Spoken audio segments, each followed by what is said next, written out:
Welcome back, Gothamites. If you're new here, hi.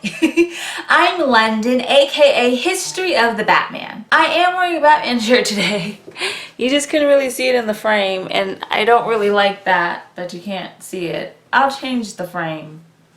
Eventually. February is still going on. It is not over. And February isn't just for Valentine's Day or my birthday. February is also Black History Month. I know that Batman has worked or fought with practically everyone within the DC Comics universe because when you've been around for 80 years, it does that to you. Also, many people probably don't know that there's more than like 2 Black DC Comics characters within canon. And while there are more than 10 characters, for this video, I wanted to highlight 10 Black DC Comics characters, their connection to the Batman, and their overall presence and importance within the entire DC Comics universe. But before we dive into the video, why don't you subscribe to this channel and become a part of this wonderful Gothamite community. Our first is John Stewart, aka Green Lantern. And it is fitting to begin with the first Black character within DC Comics history.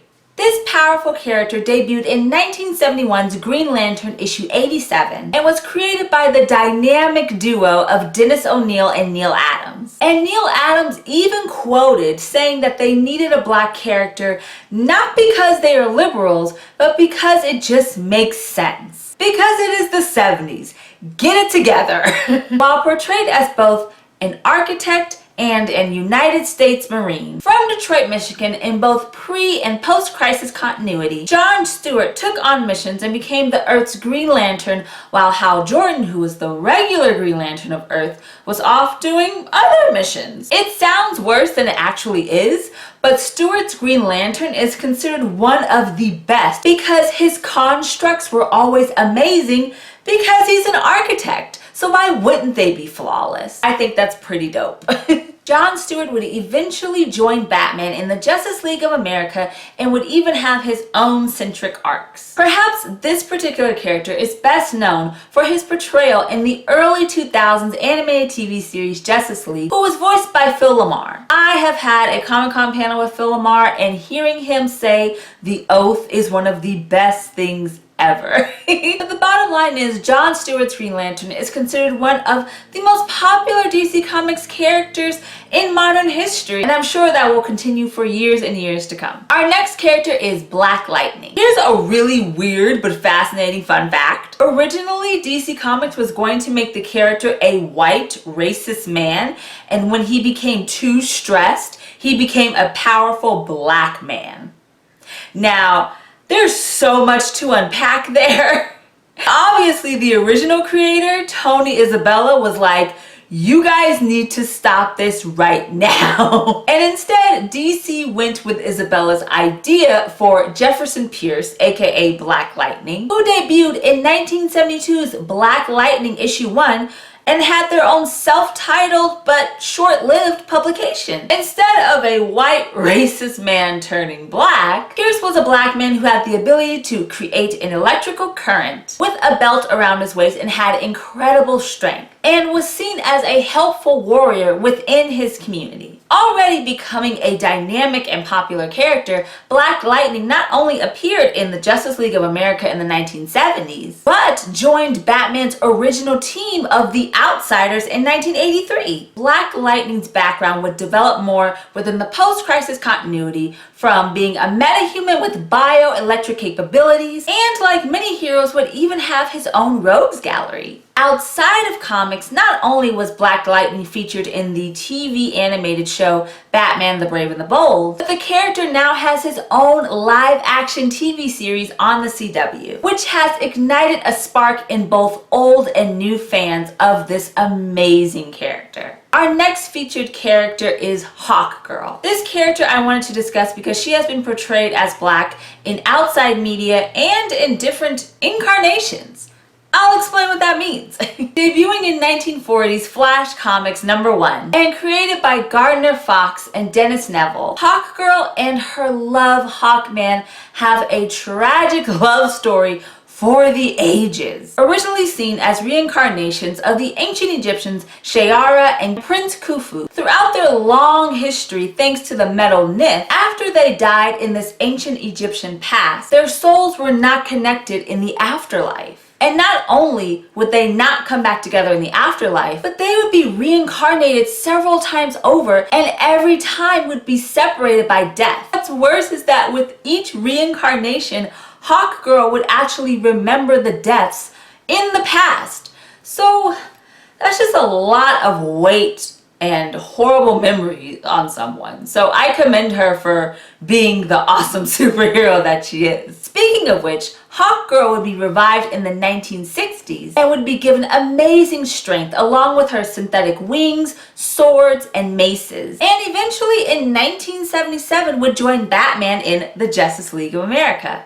As you will see, the JLA is a very common theme within this video, because if you think about it, most people have been in the JLA in some form at some time within their history. It wasn't until the 1990s when the most well-known interpretation of this character, Kendra Saunders, was introduced, and she was even given her own publication, and would join teams from the Justice Society of America to Birds of Prey. And on TV would join Jon Stewart's Green Lantern and Batman in the TV series Justice League and Justice League Unlimited, and would star in the live-action shows Arrow and Legends of Tomorrow, played by Ciara Renee. Considered one of the first female heroes in DC Comics history, Hawkgirl is still considered one of the strongest heroines within the entire DC canon. Our next character is Bronze Tiger. Created by Denny O'Neil, Leo Duranona, and Jim Barry, Ben Turner aka Bronze Tiger would debut in 1975, Richard Dragon Kung Fu Fighter issue number 1. After growing up in a dangerous neighborhood in Central City, Ben wanted to learn how to properly fight and how to tame his internal demons. He then moves to Japan and is trained by the sensei Richard Dragon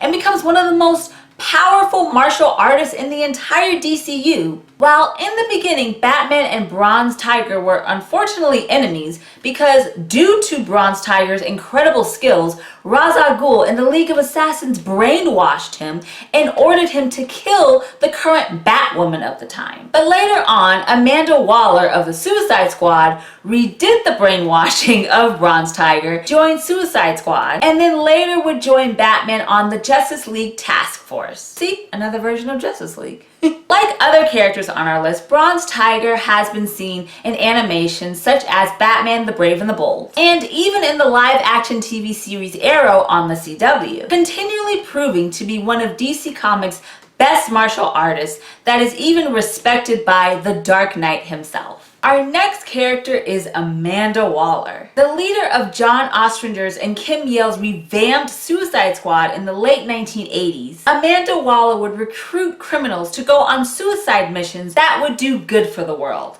And if they died on these missions, it was okay because they're criminals, I guess. Known as one of the toughest and fiercest women within all of DC Comics, Waller's dark demeanor and even darker sense of morality was an effective tactic to make her Suicide Squad initiative a success, both in the DCU and outside of comics, which led to Suicide Squad having their own self-titled publication. Obviously, Batman always has his eye on Waller and her questionable tactics to bringing justice to society. Because, you know, Batman's thing is justice, so if he sees that someone's doing it wrong, he's gonna tell them. But Waller has his number as well and is never afraid of the Dark Knight, which many people in the DC Comics universe can't say. Waller's ruthless tactics not only had her control the Suicide Squad, but also take place in Lex Luthor's regime as president and be a part of Checkmate. Amanda Waller has been in modern comics from the New 52 to DC Rebirth, has been in several animated TV series, has been in live action shows, and probably the most modern and well-known piece of DC Comics media that Amanda Waller has been in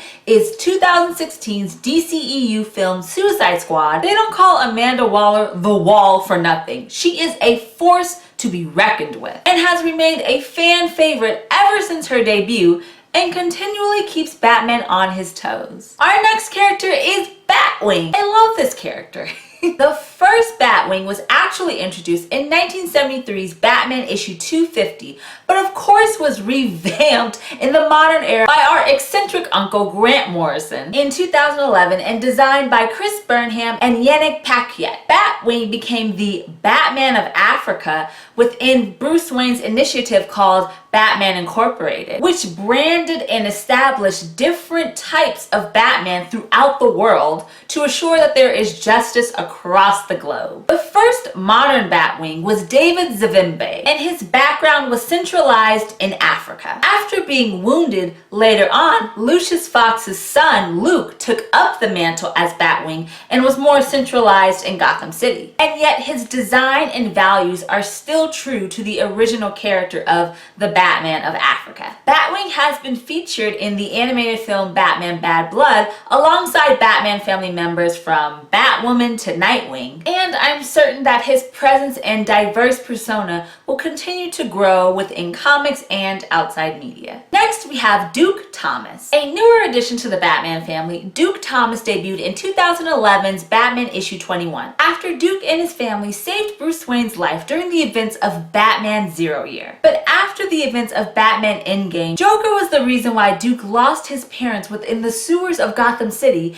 and he was put within the foster care system. However, Duke was determined to find his parents, left foster care, and dived into the nasty sewers of Gotham when he came across a group of young people calling themselves the Robins, which is all explored in Lee Bermejo's 2015 arc, We Are Robins. All of these young people were basically inspired by Batman and the Batman family to unite and do good within Gotham, and they even stopped a bomb threat within the city. Eventually, these Robins would not only be led by the brilliant Duke, but trained by Dick Grayson himself to be better vigilantes. Later on, Duke obviously caught the eye of Bruce, and Bruce never forgot that he saved his life during Zero Year, and he sees major potential in becoming part of the Batman family, but not as another Robin, thank goodness, but as an entirely new persona called the Signal, which is a refreshing take on the younger generation of the Batman family. Our next character is probably one of the most well-known modern Black DC Comics characters, and that is Victor Stone, aka Cyborg. Victor Stone wasn't just an amazing high school football player, but is a brilliant young man just like his father. But after a horrible accident, his father wanted to preserve his life and turned him into half man and half machine, officially becoming Cyborg. Now that Victor is more machine than man, he struggles with his own identity and wonders how he can live a regular life like he used to. And due to this identity crisis, reading Cyborg's story is always three-dimensional and sometimes very relatable. Of course, now that Victor is a cyborg, he's stronger than ever, has a special interface with computers, and can emit different types of energy, which of course makes him a dynamic character to be within many different teams within DC Comics, from Teen Titans to the Justice League of America. And Cyborg has been in practically every incarnation of DC media, from being in the 1980s incarnation of Super Friends to being in both the 2000 shows Teen Titans and Teen Titans Go. And in live action, not only was he in the DCEU's Batman v Superman Dawn of Justice, but also Justice League, and is currently in the brand new DC Universe TV series Doom Patrol. Cyborg is everywhere, which is why he is probably one of the most well-known DC characters on this particular list, and is continually not just a fan favorite, but an ally and friend to Batman. Next on our list is Lucius Fox. Lucius Fox debuted in 1979's Batman issue 307 and was created by Len Wein and John Kahan. Lucius Fox is another very well-known Batman character because he is the CEO of Wayne Enterprises and is a huge help to Bruce Wayne balancing his very vigilante lifestyle and his businessman persona within Wayne Enterprises. But most importantly, Lucius Fox helps Bruce create new and maintain vehicles from the Batwing to the Batmobile. Lucius Fox isn't just a titan within the business world of DC Comics, but also a brilliant man that at many times is the right-hand man for Bruce, which of course we can appreciate. Lucius is basically part of the Batman family, especially since his son Luke is the second Batwing within the DC universe. Lucius Fox has been seen in different animated and live-action DC Comics media, from his portrayal in Batman the Animated Series to, of course, probably his most well-known role within the Dark Knight trilogy, all portrayed by Morgan Freeman. In the Nolanverse, Lucius Fox and Alfred Pennyworth helped Bruce Wayne become the Batman that he is within that universe, and is one of the most celebrated interpretations of this dynamic and brilliant character and important character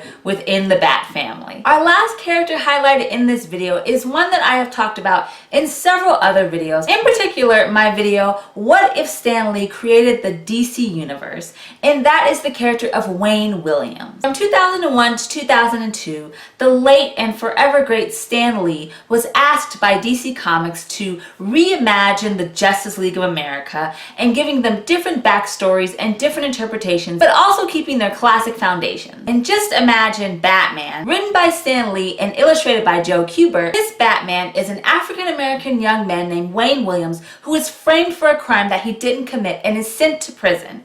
But while he is in prison, inspired by a little bat that sits on the windowsill of his prison cell and a brilliant scientist named Frederick Grant, while in prison, Wayne trains his body and mind. And after Wayne saves the Warren from a prison riot, he is released early from prison. And once he is out, he becomes one of the world's most well-known wrestlers and calls himself the Batman. And after confronting the man that framed him from a crime he didn't commit, and the man accidentally falls to his death, Wayne's vendetta of vengeance is finally gone, but still wants to keep his Batman persona to protect his city of Gotham. Now, there are several other Black DC Comics characters that obviously we did not cover, and some that are even still my favorite, from Vixen to even Bumblebee. And Batman has worked with many others, but this is just a very small retrospect to show not only the different characters that Batman has interacted with, but also how dynamic the Black community within DC Comics actually is, and that many times is very underrepresented. Being a young African American woman, I think that representation is so important. And of course, Black History Month should not just be condensed in February, but Black History Month should be celebrated all year round. And luckily, these characters that we discussed in this video and many other characters are celebrated in comics, film, TV, video games within the DC Comics universe. Thank you so much for watching this video celebrating Black History Month and the dynamic Black characters within Batman's mythology and the DC universe. If you enjoyed this video, please give it a bat thumbs up. As always, all of my social media is linked in the description below, so why don't you give it a follow and become a Gothamite? Also, I wanted to thank everyone for entering to win the Mondo exclusive Batman 30th Anniversary original score on vinyl. And here is the winner right here. I am putting their YouTube name here. I just wanted to say thank you to everyone who entered. In the future, I will have more giveaways, so don't worry if you didn't win, I'm sorry, but just look out for the future. Check out my videos for DC Comics DC Fans channel. And of course, please subscribe to this channel so you can become a part of this Batman community. It would mean so much to me. Thank you guys so much for watching, and we will have more history of the Batman soon, right here on YouTube. Remember, Gothamites, it's all about peace, love, and Batman. Bye.